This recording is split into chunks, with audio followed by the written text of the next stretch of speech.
end of the day, I ask myself one question: can I take one more step? And usually the answer is yes.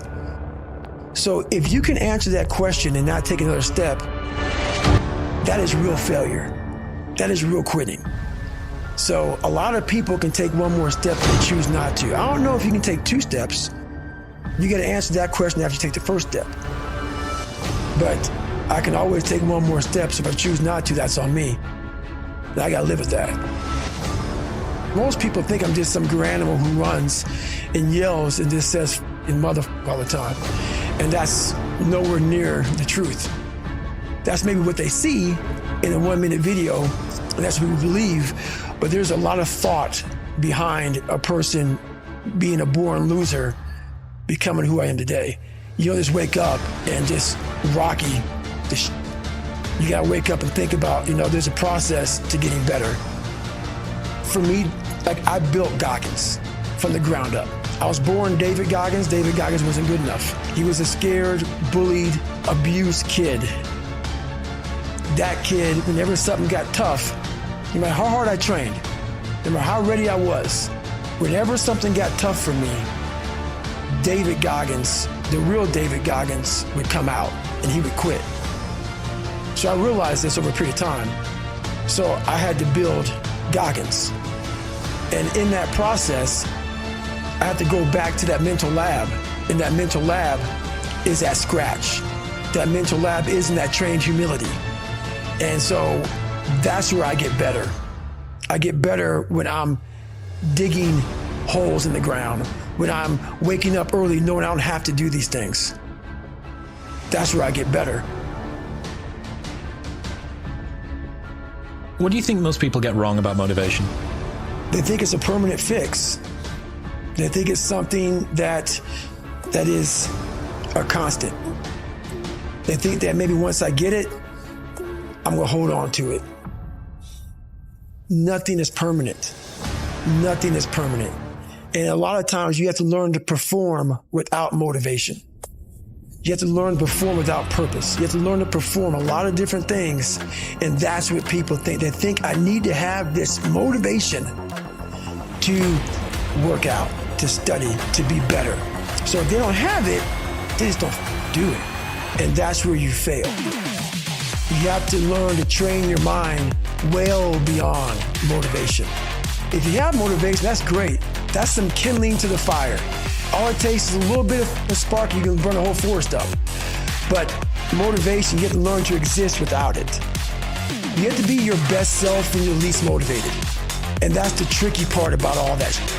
Motivation is just a word. You have to have these different things in your mind on where you want to go and know that motivation is not going to get me there. Because I'm not going to always be motivated. You learn to pick yourself up on your own. You got to be your own coach. I'm trying to build people up. I'm trying to armor their mind. I'm trying to get them the belief. Because this world we live in is tough. It's tough. It will beat you down. The world and the life that we live in is the ultimate competitor. It will find your weakness and it will just hammer you. So if I can help you build belief, build confidence to the point where nothing can hurt you because you know exactly who you are. Being ashamed is one of the biggest things that kill people nowadays in their minds, kill them from moving forward. I'm ashamed of myself. Don't ever be ashamed of anything you've done in your life. Face it, fix it, make it better.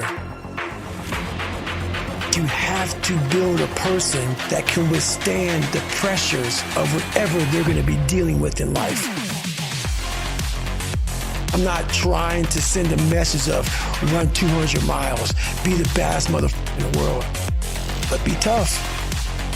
You better have a part about you that's tough, a part about you that can break down situations and get better. And break down situations very quickly within some trauma in your life, some devastation in your life, because it's going to come. The devastation, the trauma is going to come, and you can't allow that to become a Jersey barrier. It can't be a Jersey barrier. It has to be something that you can maneuver through very quickly and move forward. That takes a lot of toughness. Unchosen suffering is going to happen, right? So the only thing that you can do is have some chosen suffering to prepare for it. It's the only thing you can do. That's the only thing you can practice for the unchosen suffering. It's that chosen suffering. Do something that sucks every day. I know there's so many people that have the ability and just refuse to get off that couch, refuse to study a few more hours, refuse to go deeper, to go further. And that's where I gain the advantage. It's so easy to be great nowadays, my friend, because most people are weak.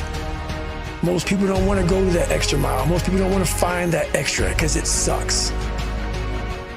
It's miserable. It's lonely. You become very, very powerful when you overcome yourself. You have to want it. You have to want to be better.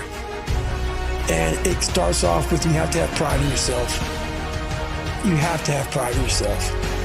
You have to have, there's something about you, whether it's your last name, whether it's just the smallest thing. You have to be proud of yourself. If you have no pride in yourself, I can't give it to you. Because you're always going to compromise. You're always going to fold. Always. I'm very proud of myself. Now I'm not talking about bad pride. The attention to detail for the human being I want to do. I call this thing, like, I want to be the standard. I want to be that guy. Like, every place I went in the military, there was this ethos about how this place is, how we're going to live, how we're going to represent ourselves. And I walked around and I saw that most people didn't live up to that ethos. Like, if you go to whatever company, they have this mission statement on how we want to run our company. I made one for myself on how I want to be. And that is why, if people can make up a mission statement, an ethos in which they want to live by, and every morning you wake up, you hold yourself accountable to that mission, not a company's, your own. Make up your own mission statement. What do you want to be in life? And once you do that, now you can work with somebody to get better. You can work with yourself to get better. But until you know what you want to stand for, you will always just be sitting down. You'll never stand for anything. Your mind takes control of you. You have to say, you, I run this mother. And that's what that's all about. When you're getting ready in the morning, when you're working, or when you're simply looking at